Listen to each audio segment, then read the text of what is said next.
Real Madrid lose €300 million to pandemic but report profit for 20-21. La Liga giants Real Madrid believe they will be one of very few elite clubs to report a post-tax profit amid the COVID-19 pandemic.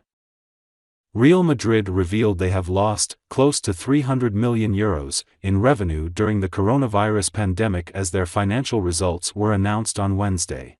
However, Los Blancos reported a post-tax profit of €874,000 for 2020-21, up from €313,000 in the previous financial year. In this way, the club will be one of the few big clubs in Europe that does not incur losses in these 2 years, given that, according to a UEFA study, the operating losses accumulated by European clubs between 2019-20 and 2020-21 will approach €6 billion, Madrid said.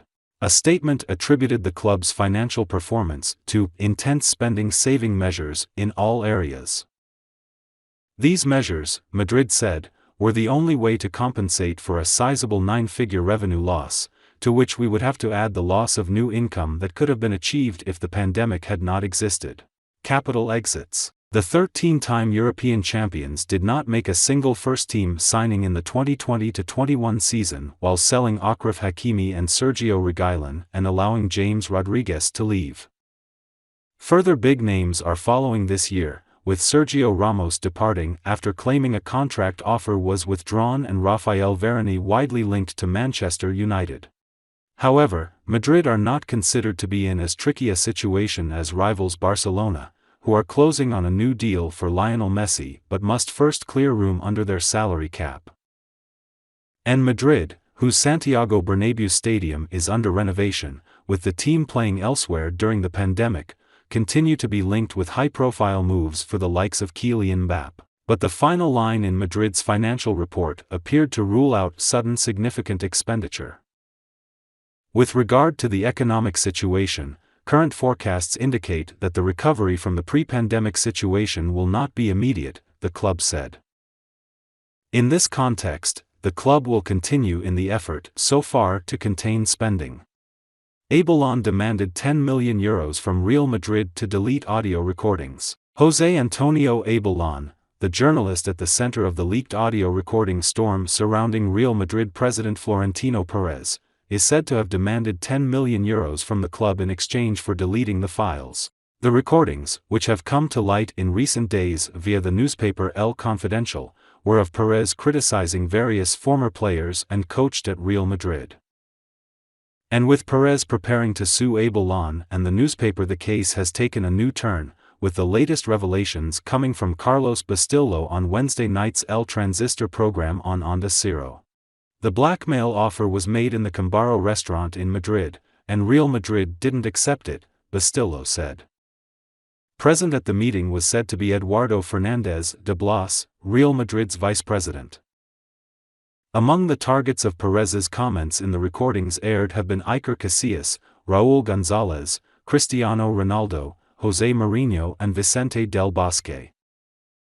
Courtois and the last frontier. It's incredibly difficult to rank goalkeepers, especially when you look at the number of varying styles within one set position, yet Thibaut Courtois is always going to make it into people's selections, yet the Belgian star is desperate to take the one thing which has eluded him, a huge title.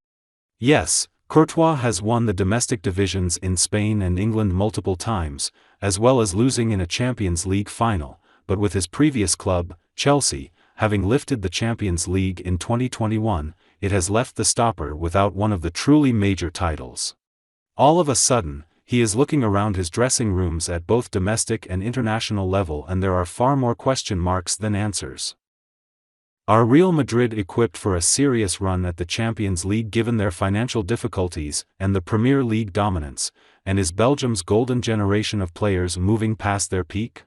Courtois' contemporaries at the goalkeeping position have either already achieved success or are moving into situations where it will inevitably follow. Manuel Neuer has won the World Cup and multiple Champions League titles, whereas Gianluigi Donnarumma is likely to compete for both in 2022 with European champions, Italy, and Paris Saint-Germain. Courtois was instrumental for Los Blancos in the 2020-21 season, but he ended the season without any collective titles. It was a rare situation for the stopper, who has grown accustomed to collecting trophies since his days with Genk. He won the Belgian title in 2010-11 and has lifted a trophy in every single subsequent season, until the 2020-21 campaign. To truly be considered as the best goalkeeper in the world, Courtois needs to win the Champions League.